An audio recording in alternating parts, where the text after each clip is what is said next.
El contenido de este podcast contiene información explícita que podría dañar la sensibilidad de quien escucha. Se recomienda discreción.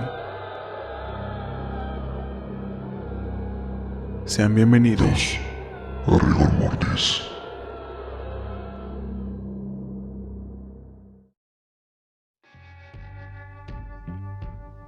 Hola, ¿qué tal, gente? Muy buenas a todas y a todos, espero que se encuentren muy bien. Oigan, a todas las mamás, feliz Día de las Madres, ultra atrasado. Disculpen la verdad con todo el arreglo que tuve que hacer para el podcast y todas las cosas que estuvieron pasando, la verdad. Perdí la noción de la fecha y se me olvidó darles las felicitaciones por adelantado.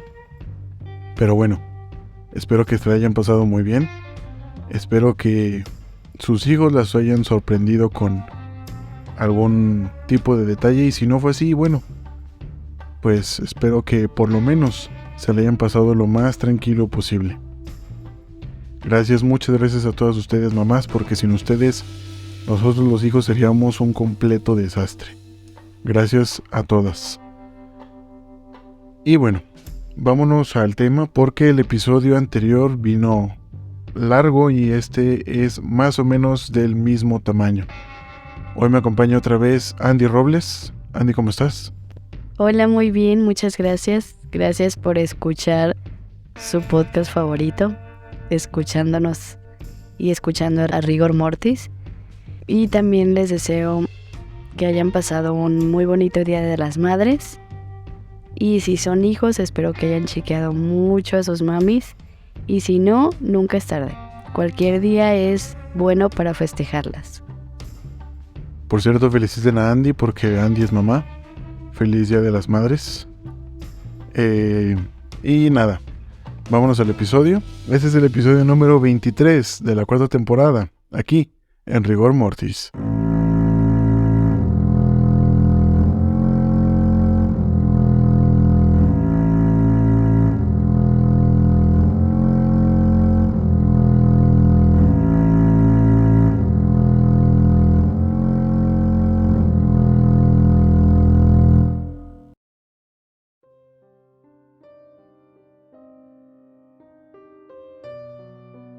En el episodio anterior vimos los primeros instantes o los primeros días acerca de la desaparición de los hijos de Susan Smith. Para este episodio vamos de lleno con toda la investigación de los oficiales hasta llegar a la persona responsable de esta desaparición. Vamos con la segunda parte del episodio de Susan Smith.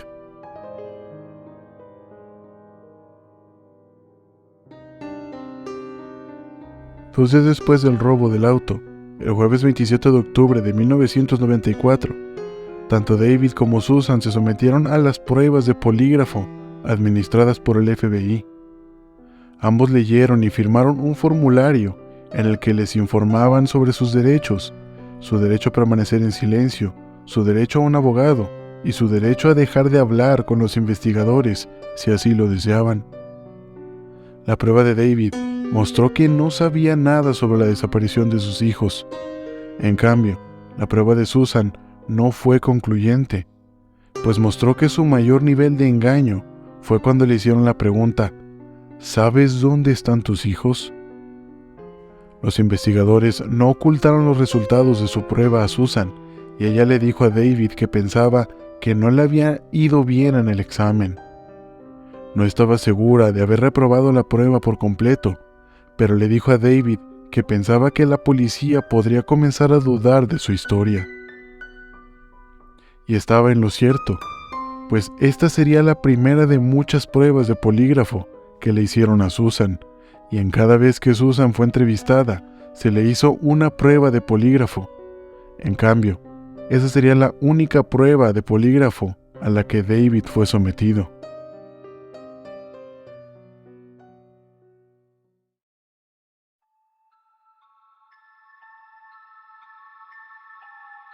Hubo varias inconsistencias en la historia de Susan.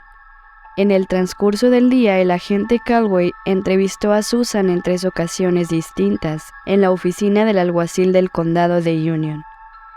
El agente Caldwell le pidió a Susan que relatara los detalles del 25 de octubre desde que se despertó por la mañana hasta que habló con el sheriff Wells en la casa de los McCloud. Susan le dijo a Caldwell que había llamado a su madre después de que llegó a su casa del trabajo para preguntarle si podía visitarla más tarde en la noche. La madre de Susan le dijo que tenía otros planes y que no estaría en casa. Susan preparó la cena para sus hijos, pero estaban molestos y no querían comer.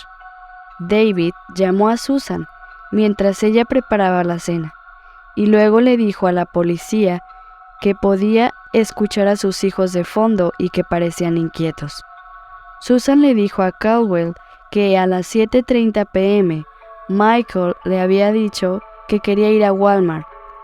Caldwell le preguntó a Susan sobre esto, y Susan admitió que sugirió ir a Walmart.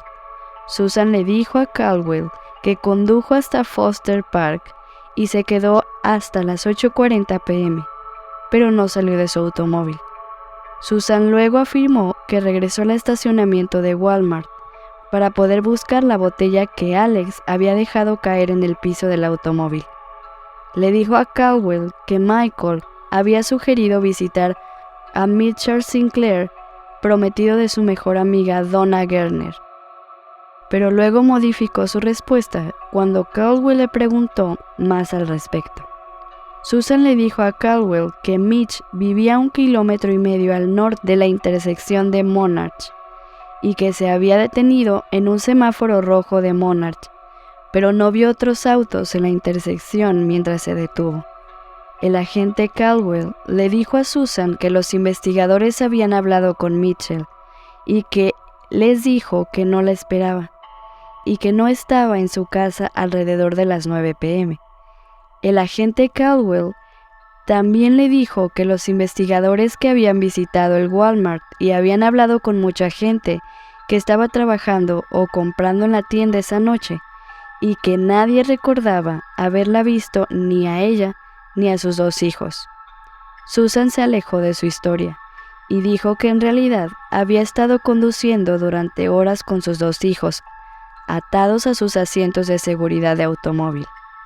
Ella no había dicho nada sobre esto a los investigadores porque temía que su comportamiento sonara sospechoso.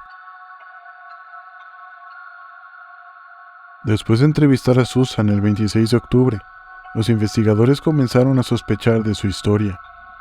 Una de las cosas que no cuadraban era que la luz del semáforo en la intersección de Monarch estaba permanentemente en verde, a menos que un automóvil en la calle que cruza active la señal para cambiar. Si no hubiera habido otros coches en la carretera esa noche, el semáforo no habría estado en rojo, por lo que si se puso en rojo, alguien tuvo que haber visto pasar su auto por esa intersección. Mientras el agente Caldwell entrevistaba a Susan, David se reunió con otros investigadores de la SLED y le dijo que Susan había estado saliendo con otros hombres. Los investigadores querían nombres y fechas, y David les habló de Tom Findlay.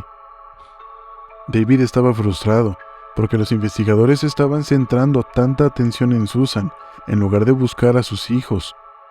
El agente Caldwell le dijo a Susan que los investigadores habían obtenido información de que ella tenía novio, y que él había roto su relación por sus hijos. Caldwell le preguntó a Susan, ¿este hecho jugó algún papel o tuvo alguna relación con la desaparición de sus hijos? Susan respondió, ningún hombre me haría lastimar a mis hijos. Más tarde, ese mismo día, cuando Susan fue entrevistada nuevamente por el agente Caldwell, se enfrentó de nuevo a las inconsistencias en su historia. El agente Caldwell exigió saber por qué Susan no había dicho la verdad sobre el Walmart. Caldwell le preguntó a Susan sobre la irritabilidad de sus hijos y entonces hizo la pregunta más difícil de manera directa.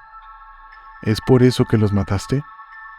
Susan golpeó la mesa con el puño y gritó, «¡Hijo de puta! ¿Cómo puedes pensar eso?»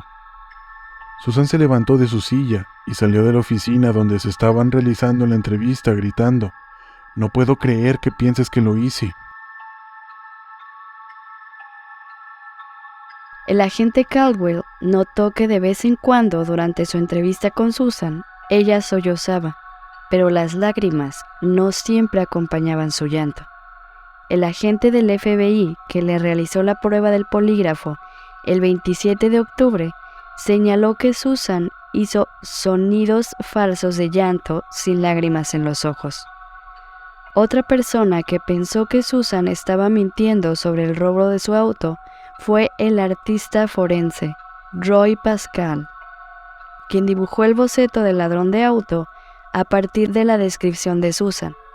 El hombre sintió que Susan fue vaga en su descripción del secuestrador, pero fue muy específica acerca de alguno de los pequeños detalles del dibujo. El alguacil Wells y el agente Logan contactaron a la unidad de ciencias de comportamiento del FBI para obtener ayuda. Wells y Logan pidieron a la unidad que proporcionara un perfil de las características de una madre homicida. El perfil que proporcionó el FBI se ajustaba a Susan Smith, casi a la perfección, pues describía a una mujer de 20 años que creció o vivía en la pobreza. No tenía educación, tenía antecedentes de abuso físico o sexual, o incluso ambos, pertenecía aislada de los apoyos sociales, tenía tendencias depresivas y suicidas, y por lo general experimentaba rechazo por parte de algún amante masculino en el momento en que el acto fue llevado a cabo. El perfil también describía cómo la madre podría encontrarse enredada con sus hijos y mostrar una incapacidad para definir sus límites como algo separado de sus hijos. El cómo la depresión en la madre a menudo se correlacionaba con una confusión de los límites.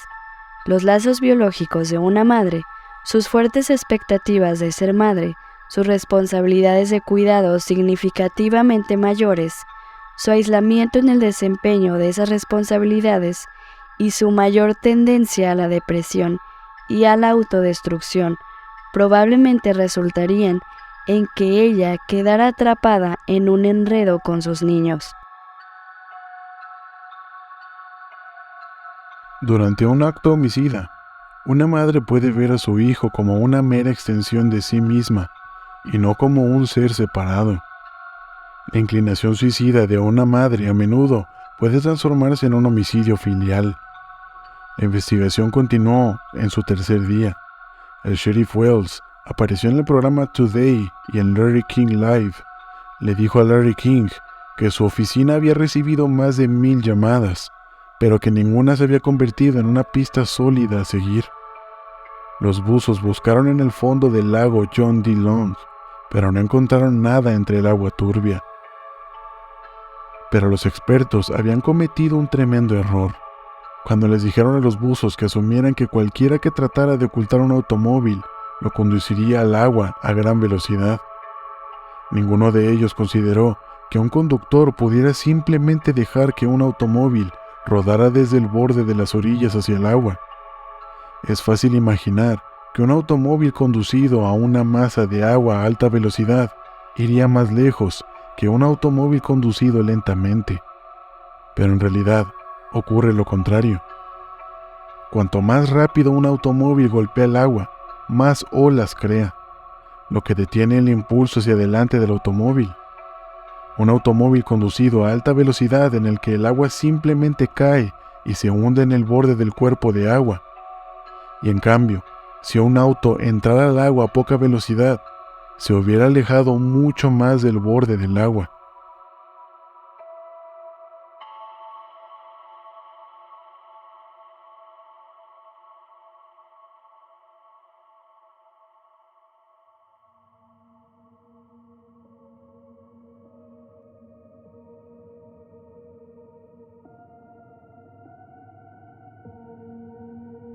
El viernes 28 de octubre de 1994, por la mañana, yo estaba saliendo del vientre de mi madre, pero en el lago John D. Long, 50 bomberos voluntarios y docenas de agentes de la SLED y ayudantes del alguacil registraron los bordes norte y sur de la autopista 49, cerca del lago.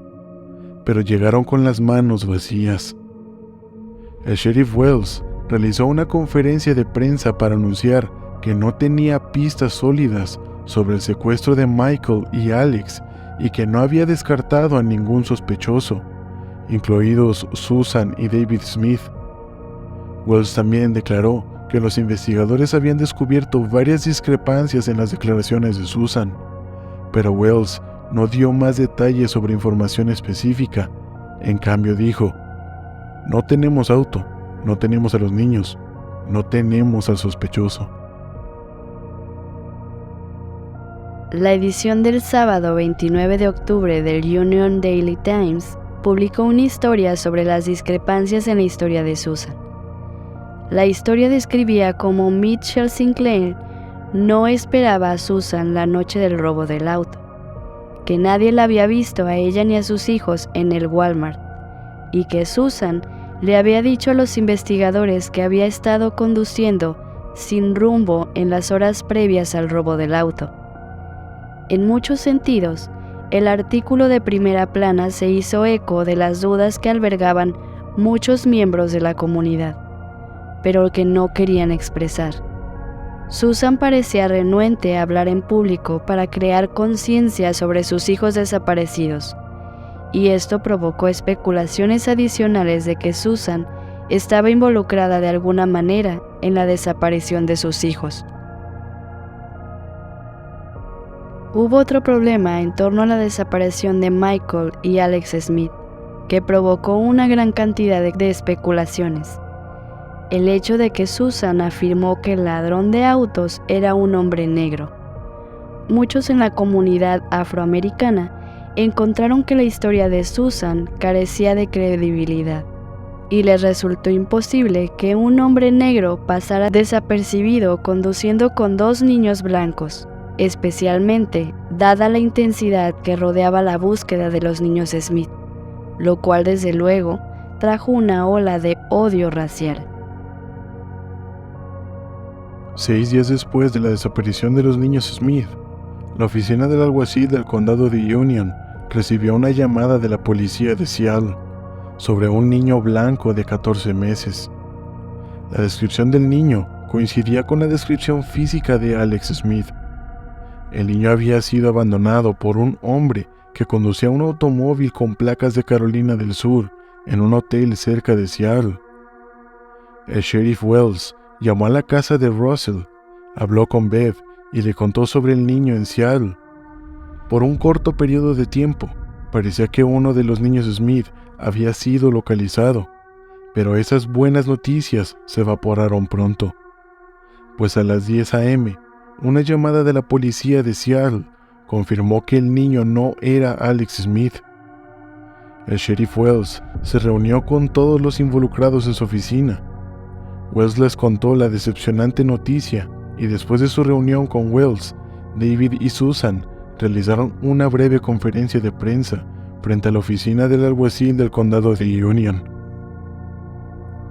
El alguacil Wells, Robert Stewart, el jefe de la SLED, el agente David Caldwell, el especialista en comportamiento y los agentes del FBI que trabajaban en el caso habían llegado a la conclusión, por su cuenta y en grupo, de que Susan Smith estaba mintiendo sobre su participación en la desaparición de sus hijos.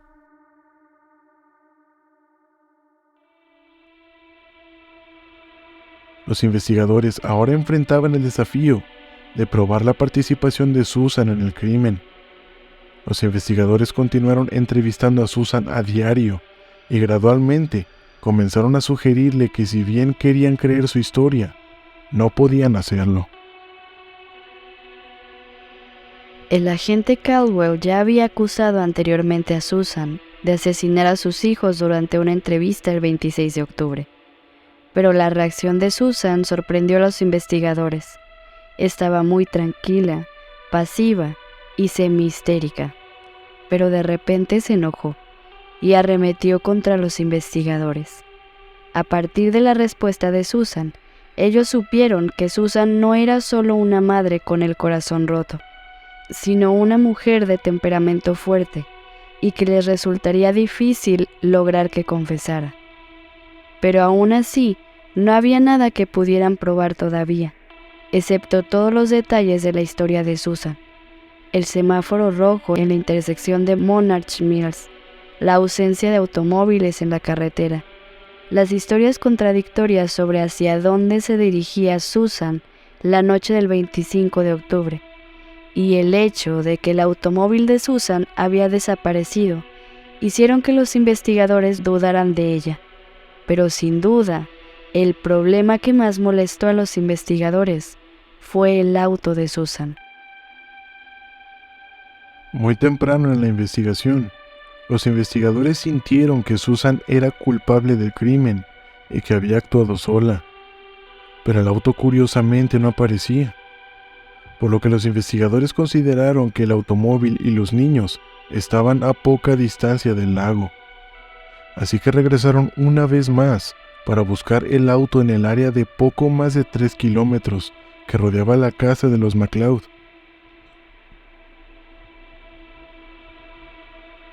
Desde el comienzo del caso, los investigadores llevaron a cabo interrogatorios meticulosamente planificados para Susan Smith, que estaban diseñados para romper gradualmente sus defensas y que confesara.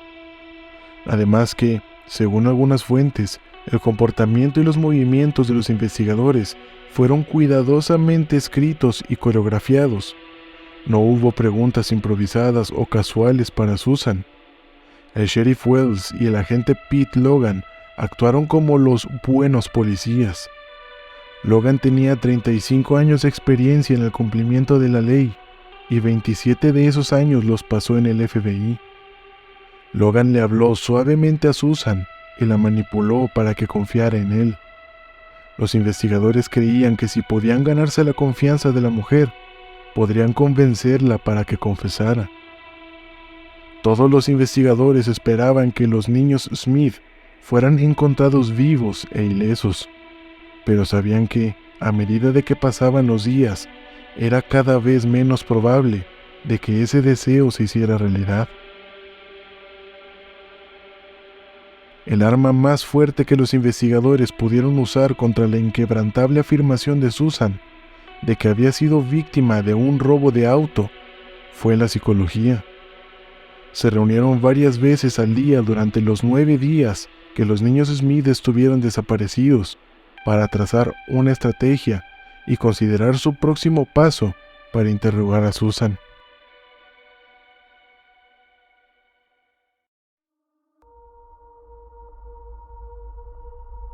Se reunieron con ella en 2 lugares diferentes, lejos de los medios de comunicación.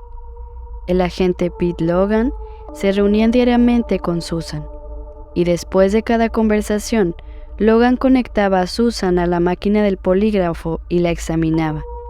Susan falló rutinariamente la pregunta: ¿sabes dónde están tus hijos? Después de que el agente Caldwell entrevistó a Susan y estudió su comportamiento, escribió un perfil psicológico de ella. El perfil de Caldwell describía a una mujer fría y astuta, con un fuerte impulso para triunfar. El agente Caldwell había obtenido información de Tom Finley, quien se había reunido con los investigadores al comienzo de la investigación. Finley les había proporcionado a los investigadores una copia a la carta que le había enviado a Susan para poner fin a su relación, y les dijo a los investigadores que Susan había reaccionado vengativamente a su rechazo, mientras que a él le había sorprendido la amargura de Susan. Los investigadores usaron la información de Finley y sus propias observaciones de Susan, su arrebato de ira cuando se enfrentaba a sus primeras sospechas, para desarrollar un posible motivo. Que la codicia y la ambición habían empujado a Susan a deshacerse de sus hijos quitándole la vida. El agente Caldwell diseñó una serie de preguntas y comentarios para que Pete Logan los usara en sus largas conversaciones diarias con Susan.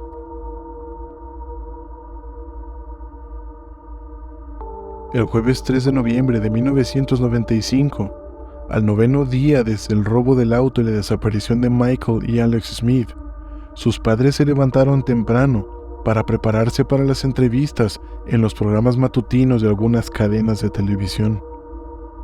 Susan y David se sentaron juntos, tomados de la mano en el sofá de la sala de estar de los Russell durante sus entrevistas.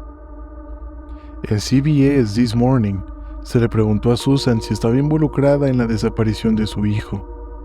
Susan respondió a la pregunta diciendo: «Yo no tuve nada que ver con el secuestro de mis hijos». Después agregó que quien quiera que haya hecho esto es una persona enferma y emocionalmente inestable. Aunque David y Susan estaban legalmente separados, se les podía ver muy unidos frente a lo que estaban pasando.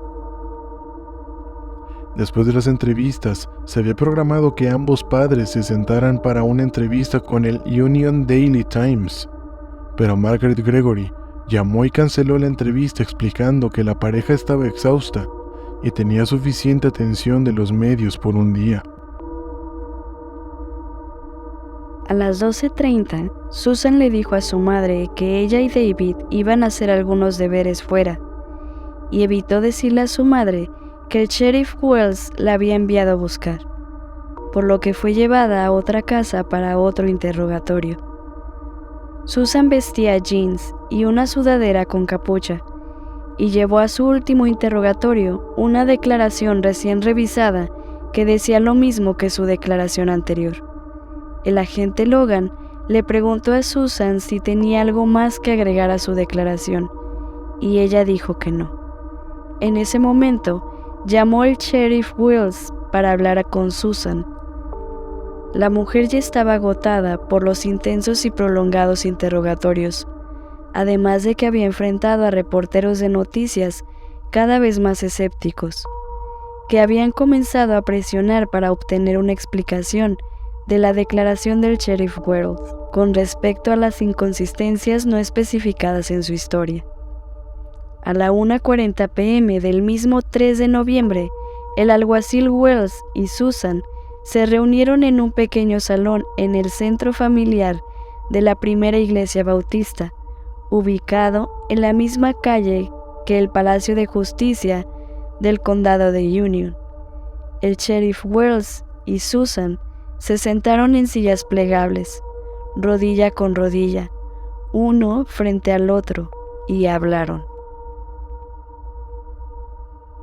El sheriff Wells confrontó a Susan sobre su historia del robo de auto.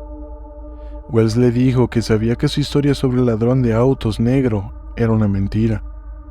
Él le dijo que no podía detenerse en el semáforo en rojo en la intersección de Monarch si no había otros autos en la carretera.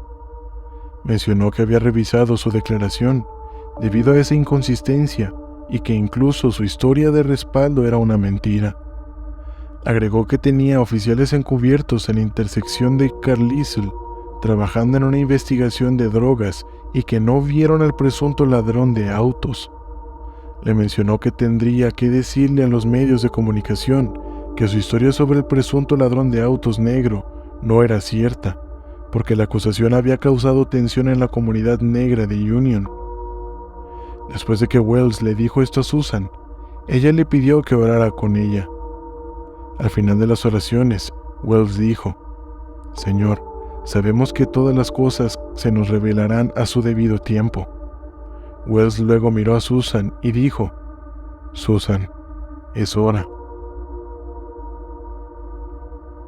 Susan bajó la cabeza y se lamentó. Estoy tan avergonzada. Le pidió al sheriff Wells su arma para poder suicidarse. El alguacil Wells le preguntó a Susan por qué quería hacer eso, y Susan respondió: «No entiendes, mis hijos no están bien». Susan le contó a Wells sobre el aplastante aislamiento que había sentido mientras conducía su Mazda por la autopista 49 la noche del 25 de octubre, y el deseo que la consumía de suicidarse. Susan había planeado llevar a sus hijos a la casa de su madre, pero emocionalmente se sentía muy mal, que ni siquiera su madre podría ayudarla. Le dijo a Wells que toda su vida se había sentido mal, y que sentía que no podía escapar de la soledad, el aislamiento y el fracaso que la tenía atrapada. Le contó a Wells sobre su aborto, su problemático matrimonio con David y su aventura sin éxito con Tom Findlay. Susan se derrumbó y comenzó a sollozar. Otros investigadores ingresaron a la sala para obtener su confesión escrita. En su confesión, Susan llenó 2 páginas con un guión cuidadosamente escrito, redondeando sus letras y dibujando pequeños corazones cada vez que quería usar la palabra corazón.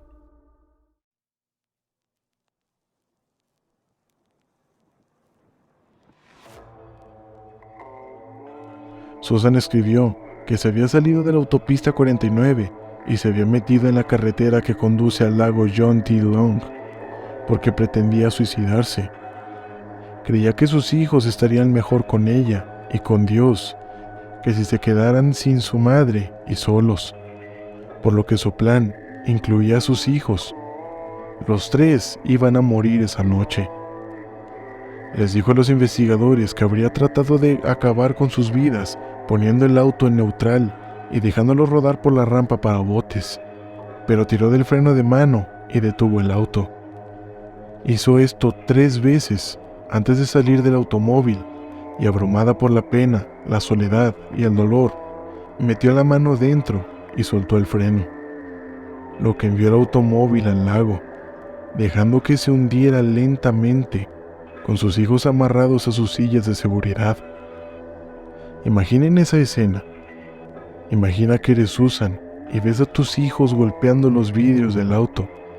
Los escuchas gritando, llorando e implorando por sus vidas, mientras tú solo te dedicas a mirarlos, mientras el auto se va llenando de agua. Los niños murieron de una forma espeluznante, sádica y cruel. Es importante señalar que según el Centro Nacional para Niños Desaparecidos y Explotados, un estudio sobre niños asesinados en los Estados Unidos, completado a mediados de la década de 1990, indica que las madres que asesinan a sus hijos se deshicieron de sus cuerpos de una manera muy distintiva, similar a la de asemejarse a un útero. El estudio encontró que algunas víctimas fueron sumergidas en agua y otras fueron encontradas cuidadosamente envueltas en plástico. Además, el estudio también descubrió cómo se encontraron todos los cuerpos de las víctimas a menos de 15 kilómetros de la casa de su familia. Durante su confesión, Susan les dijo a los investigadores cuánto amaba a sus hijos y que nunca tuvo la intención de hacerles daño, y que lo sentía.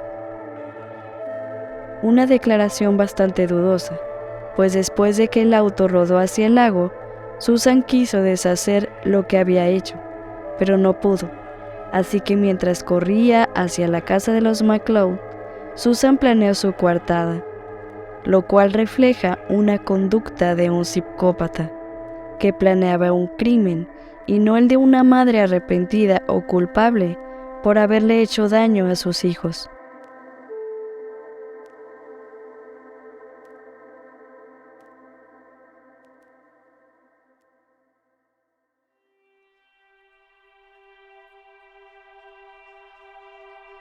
Susan dijo a los investigadores que mantener su secreto durante los 9 días que se suponía que sus hijos habían sido secuestrados fue muy difícil. Ella dijo que ver a sus padres y a David la lastimó profundamente.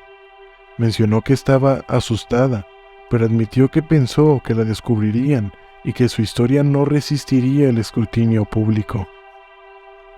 Después de 9 días de teorías, especulaciones y preguntas sin respuesta, el sheriff Wells se quedó con la tarea de afirmar las respuestas que Susan dio a la desaparición de Michael y Alex en su confesión.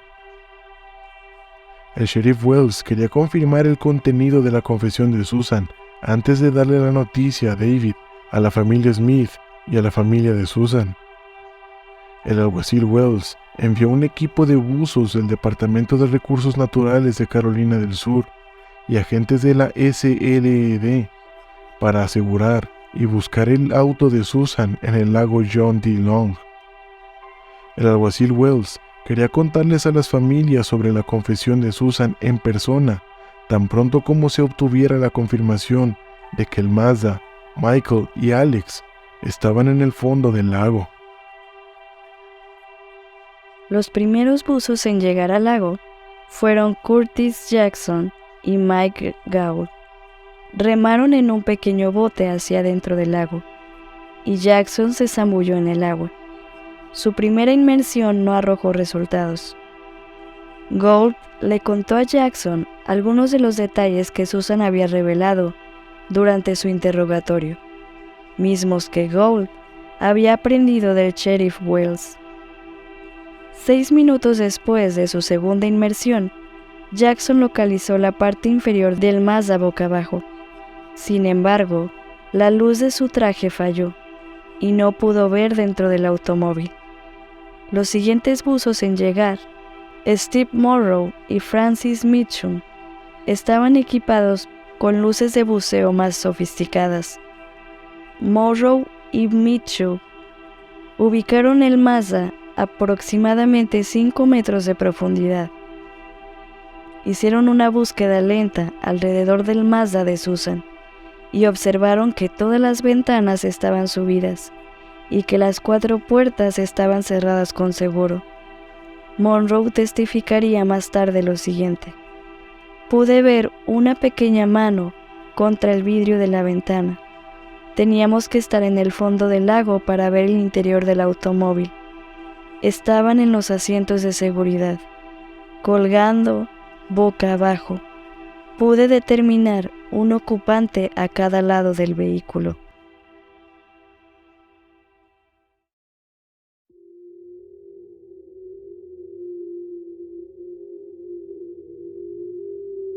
Morrow y Mitchum informaron de sus observaciones al sheriff Wells.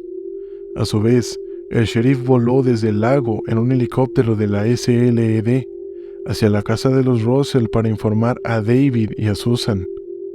Desafortunadamente, la familia ya había escuchado un informe no confirmado de Associated Press de que Susan había confesado haber asesinado a sus hijos.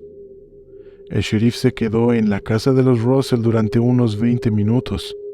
Les dijo a los miembros de la familia y amigos reunidos en la casa sobre lo que Susan le había dicho durante su confesión, y confirmó el relato sobre hacer rodar el Mazda con Michael y Alex atados dentro del auto hacia dentro del lago.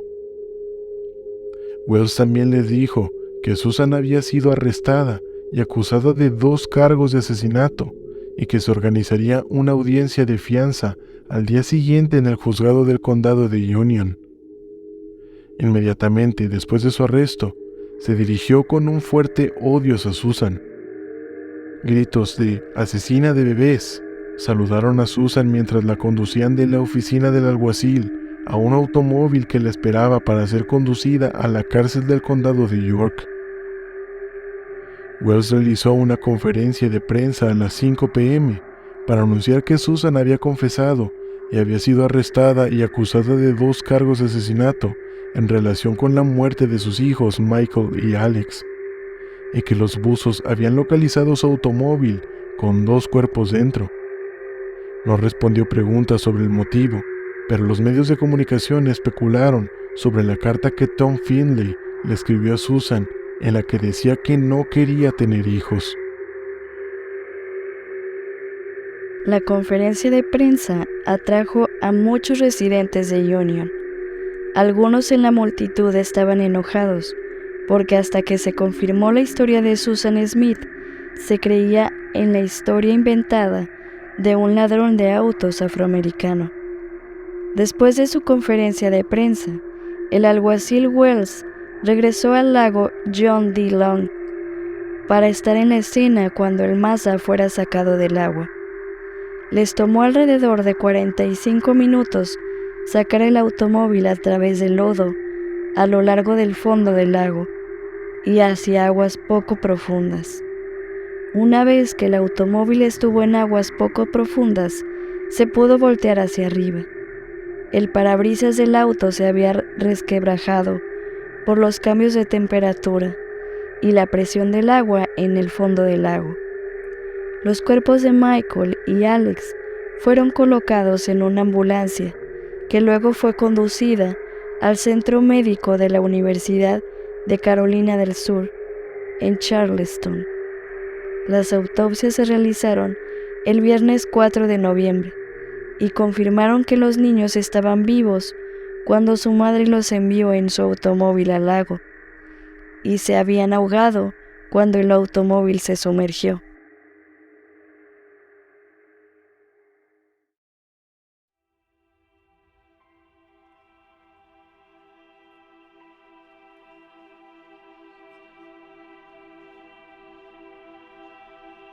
En los días posteriores a la confesión de Susan Smith, hubo muchas primeras planas en los periódicos que condenaban a quienes se apresuraban a creer que los negros eran responsables del robo de autos, así como de muchos de los problemas de la sociedad. En algunos de los editoriales se comparó el caso Smith con el caso de Charles Stewart de 1989, un hombre de Boston que disparó y mató a su esposa embarazada en un automóvil, y luego llamó al 911 para informar que él y su esposa habían sido atacados por un hombre negro. La llamada 911 de Stewart se transmitió repetidamente en los días posteriores al crimen. Stewart afirmó que el hombre negro los robó a él y a su esposa, sus carteras y joyas, y luego le disparó a la señora Stewart en la cabeza y a él en el estómago. Durante su investigación, la policía de Boston interrogó agresivamente a un gran número de hombres negros en el vecindario de Roxbury, de Boston. Poco a poco, los investigadores comenzaron a sospechar de Stewart y su historia. La comunidad afroamericana de Boston estaba indignada por el trato que habían recibido los jóvenes de su comunidad durante la investigación de Stewart, y los líderes organizaron mítines y exigieron la renuncia de varios policías y una disculpa de los funcionarios de la ciudad. Afortunadamente, Union era muy diferente a Boston, y los ministros negros del pueblo predicaron mensajes de unión en lugar de división. El viernes 4 de noviembre, la noche después de la confesión de Susan, la gente de Union celebró una asamblea para expresar su deseo de unidad frente a la tragedia de Smith. Más de 100 negros y blancos asistieron a la reunión con la esperanza de encontrar consuelo y enviar un mensaje a la nación de que Union no estaba meramente dividida por motivos raciales. Ese mismo viernes 4 de noviembre, Scotty Vaughn, el hermano de Susan, se disculpó con la comunidad negra de Union, leyendo una carta a los medios de comunicación. En su carta, Vaughn dijo lo siguiente: "Pedimos disculpas a todos los ciudadanos negros de Union y de todas partes, y esperamos que no crean ninguno de los rumores de que esto fue un problema racial". La noche que arrestaron a Susan, ella le escribió una carta a David. La carta estaba llena de la frase "lo siento" y quejas de que los sentimientos de Susan se perdían en medio del dolor de todos los demás. Pero David estaba molesto por el contenido de la carta. El funeral de Michael y Alex se llevó a cabo el domingo 6 de noviembre en la iglesia metodista de Buffalo. El funeral fue precedido por una visita el sábado 5 de noviembre.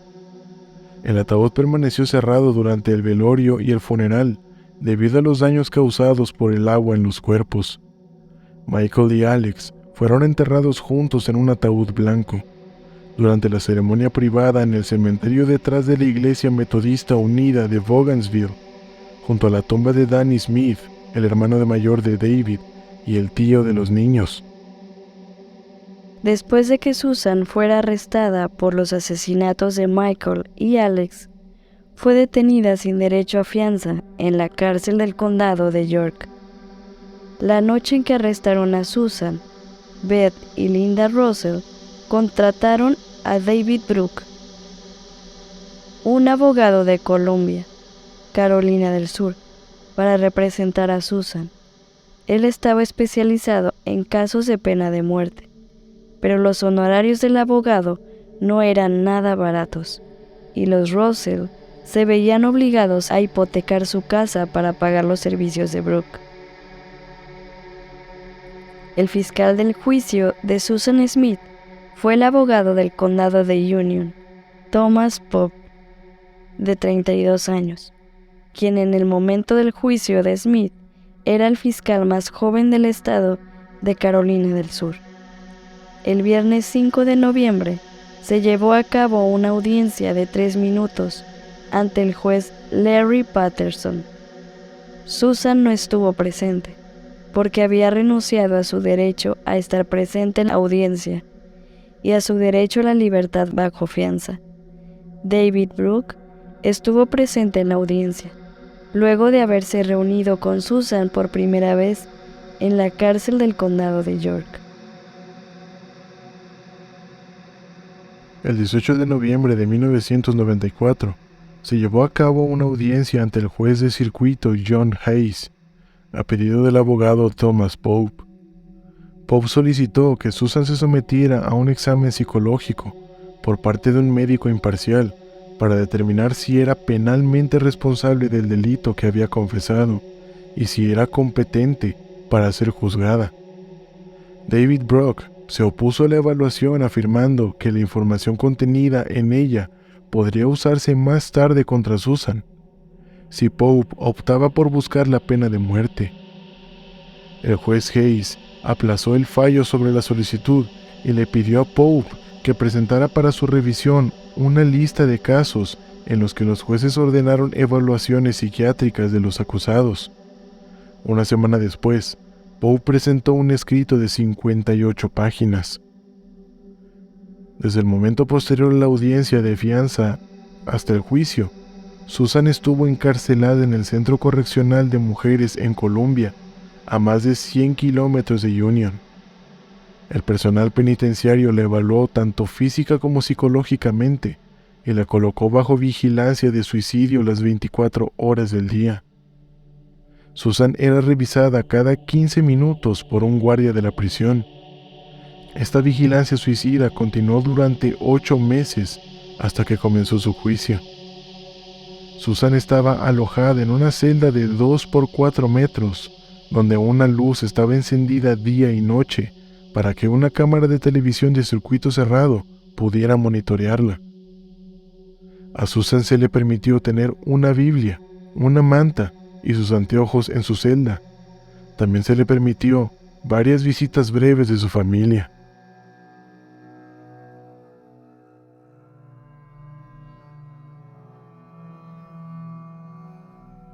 Tres semanas después de que Susan confesara, le pidió a David que la visitara en el Centro Correccional de Mujeres. David y Susan se vieron durante 1 hora. Ella se disculpó una y otra vez por matar a sus hijos, pero cuando David le preguntó por qué había cometido el crimen, Susan no tenía una respuesta. David se fue sintiendo lástima por ella, aunque su sentimiento cambió más tarde, tornándose en odio. David Smith se enteró de algunos detalles terribles del crimen durante el tiempo previo al juicio. Una de esas cosas que supo David fue que Susan parecía haber sabido exactamente dónde se había hundido su automóvil en el lago. Los buzos habían buscado en el lago 2 veces durante su investigación de 9 días. Una vez el jueves 27 de octubre y nuevamente el domingo 30 de octubre, pero no encontraron el auto. David se enteró de que cuando Susan confesó, les dijo a los investigadores exactamente dónde encontrar su auto.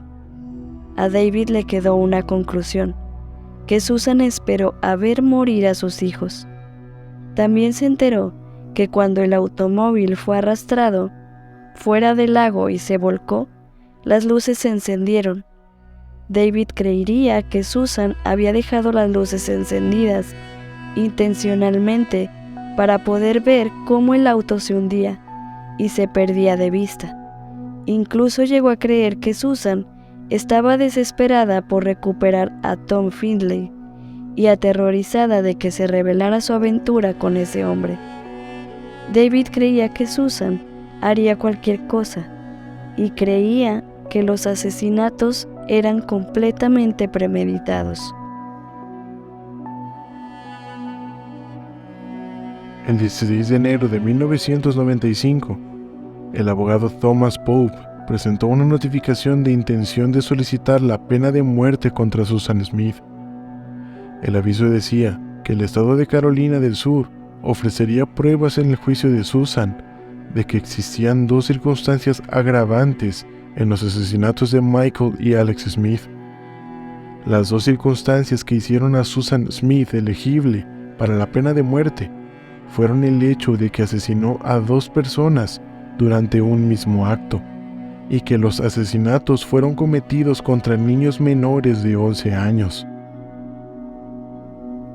El 27 de enero de 1995, el juez William Howard emitió una orden de mordaza que prohibía a los fiscales, abogados defensores e investigadores divulgar cualquier información perjudicial que no se hubiera presentado ante el tribunal.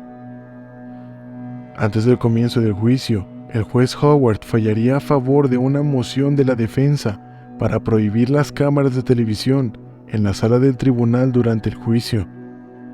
El juez Howard basó su fallo en lo que consideró que era la atmósfera de circo que las cámaras de televisión habían creado en el juicio de O.J. Simpson, que estaba en curso en Los Ángeles, así como en la audiencia previa al juicio que habían hecho pública antes de confirmarla. El juez Howard también quería controlar estrictamente la duración del juicio, así como la conducta de los participantes. En febrero, la defensa contrató a un equipo de psiquiatras dirigido por el Dr. Seymour Halleck para realizar una evaluación psiquiátrica de Susan en el Centro Correccional de Mujeres. Entrevistó a Susan durante 15 horas en 4 sesiones en febrero, marzo y junio. Halleck diagnosticó que Susan tenía un trastorno de personalidad dependiente y la describió como una persona que siente que no puede hacer las cosas por sí misma. Ella constantemente necesitaba afecto y se aterrorizaba de que la dejen sola. Halleck descubrió que Susan solo estaba deprimida cuando estaba sola. Casi siempre estaba de un humor normal cuando estaba rodeada de gente. En opinión de Halleck, Susan no sufría de depresión profunda. Descubrió que Susan se tornó en suicida cuando estaba deprimida. También estudió la historia familiar de Susan y concluyó, basándose en su historia familiar y en sus entrevistas psiquiátricas con ella, que tenía una tendencia a la depresión que comenzó en su infancia. Bev y Linda Russell se separaron en febrero y Bev se mudó con su tía, mientras que Linda vivía en su casa de Mount Vernon. Bev renunció al Comité Ejecutivo Republicano Estatal y explicó que por motivos personales ya no podía servir. El 23 de marzo de 1995, el juez Howard ordenó que Susan se sometiera a una evaluación por parte del Dr. Donald Morgan, psiquiatra de la Universidad de Carolina del Sur. La evaluación del Dr. Morgan se realizó en nombre de la Fiscalía. El divorcio de Susan y David se hizo definitivo en mayo. En una breve audiencia en la que Susan renunció a su derecho de asistir, Tom Findlay testificó sobre su adulterio. En el acuerdo final de divorcio, David y Susan dividieron por la mitad los juguetes y la ropa de Michael y Alex.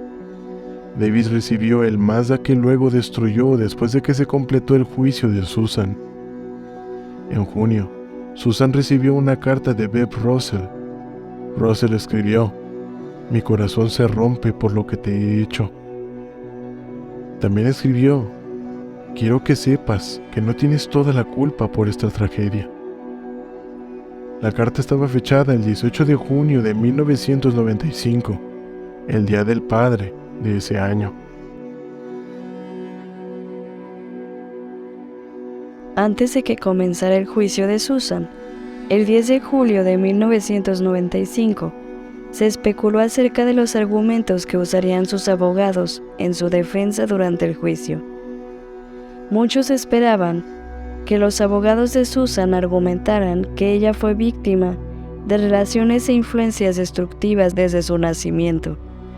Se esperaba que la fiscalía pintara a Susan como un monstruo intrigante que mintió a su familia, amigos, ciudad natal y a la nación durante 9 días cuando culpó a un ladrón de autos negro ficticio por la desaparición de sus 2 hijos, antes de confesar que los había ahogado. Hubo especulaciones sobre la personalidad de Susan, y para muchas personas de Union parecía que durante los 23 que Susan tenía, había desarrollado una doble personalidad. Presentaba un lado de su personalidad a algunos y el otro lado de su personalidad a otros. Un lado de la personalidad de Susan fue descrito como manipulador y engañoso, y capaz de acabar con la vida de sus hijos para mejorar la suya. Antes del inicio del juicio, Brock propuso que Susan se declarara culpable de los asesinatos de sus hijos y fuera sentenciada de 30 años a cadena perpetua, sin posibilidad de libertad condicional. Pero Thomas Pope rechazó este acuerdo de culpabilidad. Pope dijo que buscó la pena de muerte después de una cuidadosa deliberación y consulta con los familiares de las víctimas.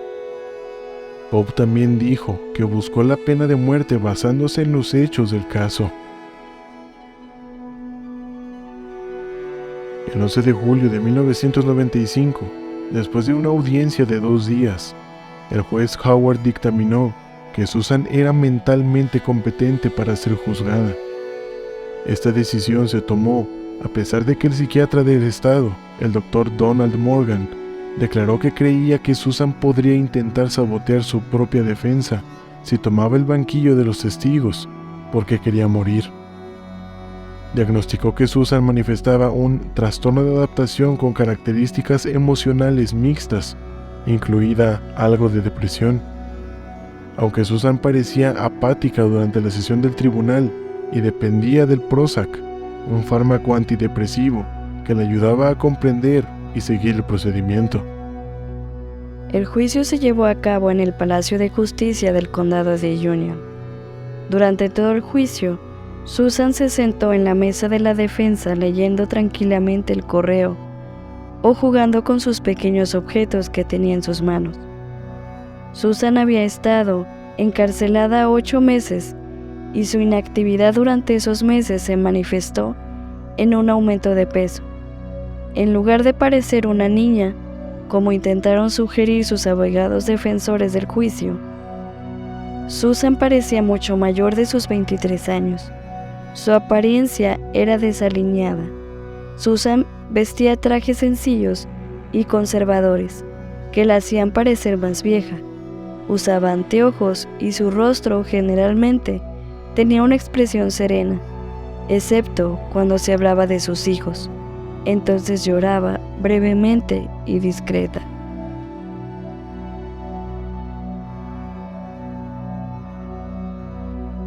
El juicio se llevó de forma tranquila y los argumentos finales se presentaron el sábado 22 de julio. Pope se mostró extrañamente apasionado cuando describió las circunstancias de la muerte de Michael y Alex. Estaban en ese automóvil gritando, llorando, llamando por su padre, mientras que la mujer que los colocó en ese automóvil corría cuesta arriba, con las manos tapándose los oídos. Pope volvió a su tema de que los asesinatos se cometieron para que Susan pudiera recuperar a Tom Findlay y tener una vida con él. Usó la manija de freno de emergencia como una pistola y eliminó a sus hijos pequeños para poder tener la oportunidad de una vida con Tom Findlay, el hombre al que dijo que amaba. En un fallo que sorprendió y molestó a la fiscalía y a la familia Smith, el juez Howard falló a favor de una moción de la defensa para permitir que el jurado considere un cargo menor de homicidio involuntario. Si el jurado hubiera optado por condenar a Susan por homicidio involuntario, habría enfrentado una sentencia de 3 a 10 años de prisión. Antes de que el jurado comenzara las deliberaciones, el juez Howard despidió a un miembro del jurado, diciendo que tenía un vínculo familiar con el caso. A las 7:55 p.m. de deliberar durante 2 horas y media, el jurado emitió un veredicto de culpabilidad por 2 cargos de asesinato. Cuando se leyó el veredicto, Susan Smith inclinó la cabeza llorando y temblando. El jurado pareció estar de acuerdo con los fiscales, que argumentaban que Susan sabía lo que estaba haciendo cuando soltó el freno de mano de su automóvil, lo que permitió que rodara hacia el lago con sus hijos dentro, amarrados a sus asientos. Los fiscales habían argumentado que Susan mató a sus hijos para reavivar su romance con Tom Finley, un novio rico que le dijo que no quería tener hijos, y el jurado estuvo de acuerdo con esa teoría. El miércoles 27 de julio de 1995, la fiscalía mostró al jurado fotografías tomadas de Michael y Alex después de que los sacaran del Mazda. El juez Howard solo permitió fotografías que mostraran las piernas y los brazos descoloridos y en descomposición. El juez no permitió que se mostraran al jurado varias fotos que mostraban los efectos completos de la inmersión de 9 días. Scotty Vaughn, el hermano de Susan, entre lágrimas, hizo una súplica de clemencia en nombre de su hermana. Ya estamos devastados con la pérdida de Michael y Alex. Parece triste e irónico que la tragedia de su pérdida se use para sentenciar a muerte a Susan. El dolor de Susan está en vivir, no en el miedo a morir. No creo que el Estado pueda castigarla más de lo que ha sido castigada. El último día de la fase de sanción, el 27 de julio de 1995, Beverly Russell testificó y acertó parte de la culpa por la muerte de Michael y Alex Smith. Russell advirtió que abusó de Susan cuando era adolescente y tuvo relaciones sexuales consentidas con ella cuando era adulta. Durante su testimonio, Russell también le dijo al jurado que su relación sexual con Susan ocurrió principalmente en su casa, solo una vez en la casa de Susan y David, y una vez en un motel. Russell leyó su carta del Día del Padre a Susan, suplicó por la vida de Susan y le dijo al jurado que Susan estaba enferma, y aunque amaba a sus hijos, lo que sucedió fue por una enfermedad. Thomas Pope dio el argumento final de la fiscalía. Instó al jurado a votar por una sentencia de muerte. Le dijo al jurado que había un tema en el caso y que fue la elección que hizo Susan. Pope le recordó al jurado que Susan Smith eligió conducir hasta el lago, que ella eligió enviar a Michael y Alex por esa rampa. Entonces, por atroz que fuera ese acto, ella lo llevó aún más lejos al elegir mentir. Pope trató de mostrarle al jurado que Susan los estaba engañando con sus reclamos de remordimiento, de la misma manera que engañó a todos durante los 9 días de investigación. En su declaración de clausura, David Brooke llevó al jurado a través de la historia familiar y las experiencias de vida de Susan. Explicó que las decisiones que tomó Susan fueron trágicas y que el jurado se quedó con una opción, pero que el juicio del jurado fue más sólido que el de Susan y que la decisión que debía tomar el jurado era sentenciar a Susan a cadena perpetua. Hacia el final de su argumento final, David Brooke sostuvo una Biblia y leyó el Evangelio de Juan sobre la mujer que cometió adulterio y que iba a ser lapidada, una estrategia bastante cuestionable, como si las reglas y pasajes de ese libro sirvieran para regir a la sociedad y aplicar la ley. Después de que se completaron los argumentos finales, el juez Howard le dio a Susan una última oportunidad de dirigirse al jurado. pero ella se negó. A las 4:38 p.m. del 27 de julio de 1995, el jurado regresó con una decisión unánime, después de deliberar durante 2 horas y media. El jurado rechazó la solicitud de la fiscalía de una sentencia de muerte para Susan y decidió en cambio que Susan debería pasar el resto de su vida en prisión. El jurado se había tomado la misma cantidad de tiempo para condenar a Susan que para rechazar la pena de muerte. A las 4:45 p.m., el juez Howard condenó a Susan Smith a 30 años de prisión y sería elegible para la libertad condicional en 2025, después de haber cumplido los primeros 30 años en prisión.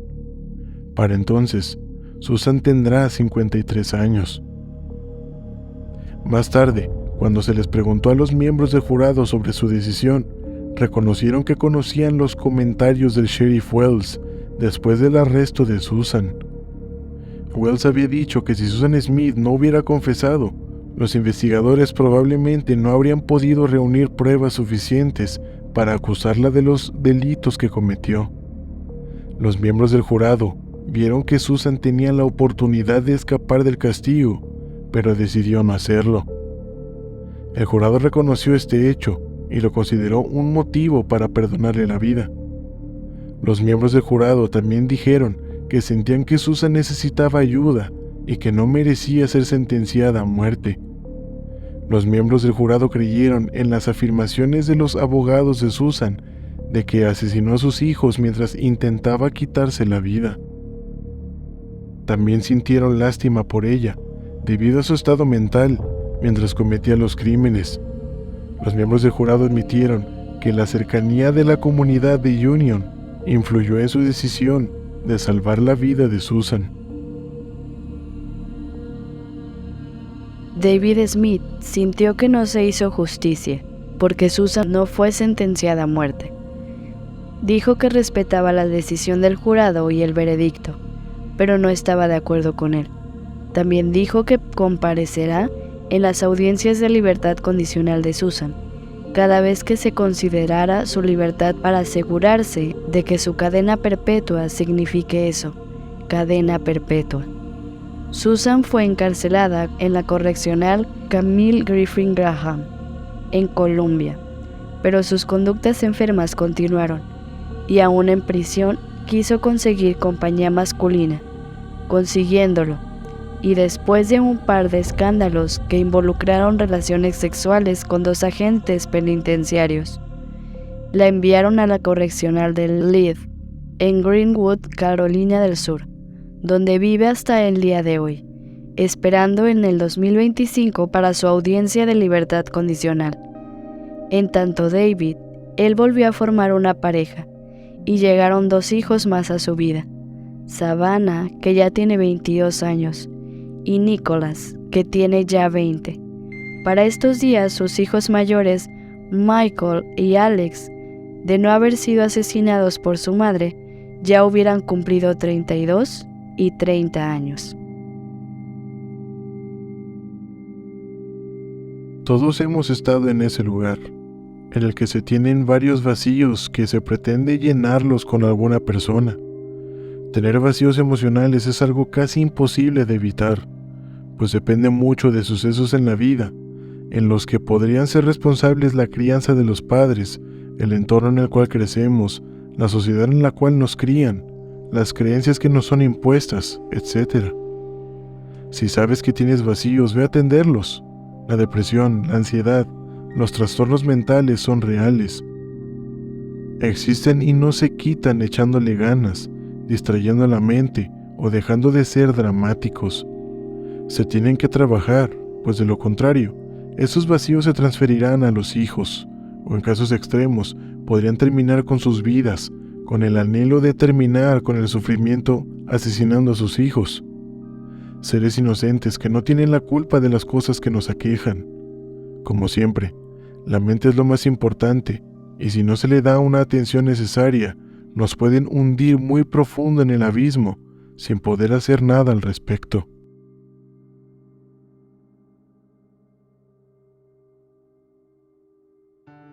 Y bueno, gente, este fue el caso de Susan Smith.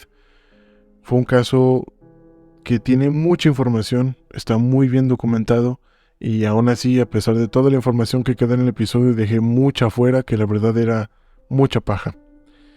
Espero que les haya gustado. Por favor, compártanlo con cualquier persona que ustedes sepan que le puede gustar este tipo de temas. Le agradezco mucho a Andy Robles, que a pesar de que siempre grabamos ya muy tarde, ella se compromete con la causa y decide grabar junto conmigo. Muchas gracias. Gracias, gente, por prestarme su tiempo y sus oídos. Esto fue Rigor Mortis. Yo fui Eduardo Miranda. Yo, Andy Robles. Y ustedes son asombrosos. Hasta la semana que viene. En el próximo episodio de Rigor Mortis. Sigamos con los casos de madres asesinas. Para el próximo episodio, el penúltimo de la temporada, vamos a ver el caso de una abuelita bastante tierna, bastante encantadora, que se convirtió en una despiadada asesina. Si quieres saber de quién se trata, vuelve aquí la próxima semana.